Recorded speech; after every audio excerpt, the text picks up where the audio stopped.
Et bien salut à toutes et à tous, c'est Zido et aujourd'hui on se retrouve pour une nouvelle vidéo. Donc aujourd'hui je vais vous apprendre ce que ça veut dire être opposite neutral au Rubik's Cube. Donc tout d'abord être opposite neutral ça veut dire quoi? Et bien tout simplement ça veut dire qu'on est capable de résoudre le Rubik's Cube en partant de la face blanche mais aussi en partant de la face jaune. Attention, ce n'est pas la même chose qu'être color neutral qui veut dire partir de n'importe quelle face du Rubik's Cube pour le résoudre.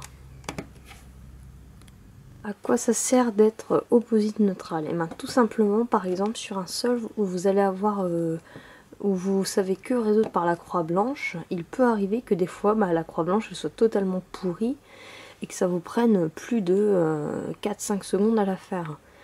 Et dans ce cas-là, ça va complètement ruiner votre solve parce que du coup, vous allez prendre beaucoup plus de temps à le faire.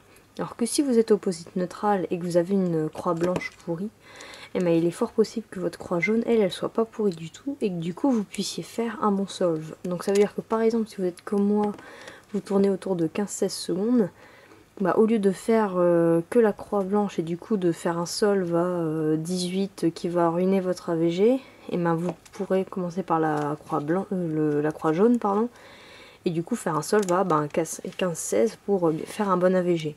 Donc ça sert beaucoup parce que comme ça permet de moins faire de fail pendant des AVG et ça permet de faire des meilleurs temps et de s'améliorer. Ce qui est bien pour devenir opposite neutral, c'est que c'est pas très compliqué.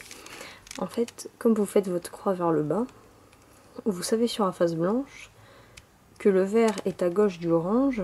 Donc on peut voir par exemple avec l'exemple, le vert est à gauche du orange et le bleu est à gauche du rouge. Moi je me repère comme ça, donc par exemple je sais là sur ce sol que là le vert il est là, le rouge il va aller à sa gauche, l'orange à sa droite et le bleu il va aller derrière. Je sais même pas où il est. Voilà, donc vert à gauche du orange, bleu à gauche du rouge. Ce qui est bien, c'est qu'en fait pour être opposite neutral, tout ce que vous avez à faire, c'est quand vous faites votre croix, savoir que le orange du coup le vert il devient à droite du orange et le bleu à droite du rouge.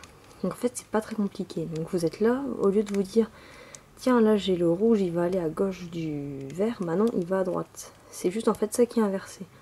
C'est comme si vous gardiez le vert et le bleu à la même place et que vous inversiez le orange et le rouge, c'est tout, il n'y a rien d'autre. Là par exemple je vais mettre mon rouge là, mon orange de l'autre côté et mon bleu derrière. Et j'ai fait ma croix. Donc en fait c'est vraiment pas compliqué et il y a juste à s'entraîner un petit peu en faisant que des solves croix jaune pour savoir le faire de la croix jaune et ensuite seulement s'entraîner à faire des solves des fois croix blanche, des fois croix jaune pour pas se perdre entre les deux parce que si vous faites que croix jaune, vous allez commencer à vous chronométrer et puis vous allez faire des temps de merde avec la croix blanche parce que vous saurez plus le faire. Du coup il faut d'abord s'entraîner que croix jaune quand vous faites avec la blanche d'habitude et ensuite s'entraîner aux deux. Et ensuite seulement vous commencez à vous chronométrer, comme ça vous ferez plus de la merde. Et c'est vrai que ça sert, comme je l'ai dit avant, à éviter de faire des temps mauvais. Donc voilà, vous voyez, c'est vraiment pas compliqué. Au moins si vous avez une croix vraiment pourrie en blanc, vous pouvez vous sauver avec la jaune, ou l'inverse. Ça peut exister que des fois c'est la croix jaune qui est pourrie et que votre blanche elle soit bien, ou que les deux soient pourris, et en quel cas vous n'avez pas de bol. Mais voilà. En tout cas, j'espère que cette vidéo vous aura plu et qu'elle vous aura servi. Moi, ça m'a fait plaisir de la faire. C'est un peu différent de ce que je fais d'habitude. Donc n'hésitez pas à laisser un commentaire, à aimer la vidéo et à vous abonner. Allez, salut tout le monde!